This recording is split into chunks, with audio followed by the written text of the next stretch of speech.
ஓ, இது மாதிரி காட்சியெல்லாம் குணா படத்துல தான் பார்த்திருக்கேன் நானு.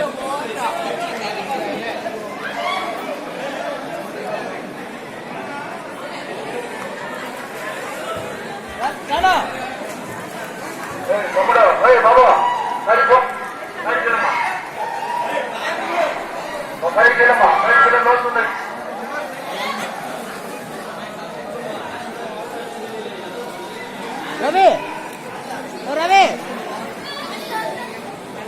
உனக்கு நீச்சல் தெரியும்ல? ஸ்விம்மிங் தெரியும்னா அழகா போயிடலாம். ஸ்விம்மிங் தெரியும்னா அழகா போயிடலாம், நடுவுல போயிடலாம். குணா படத்துல கமலஹாசன் பார்த்துருக்கேன்.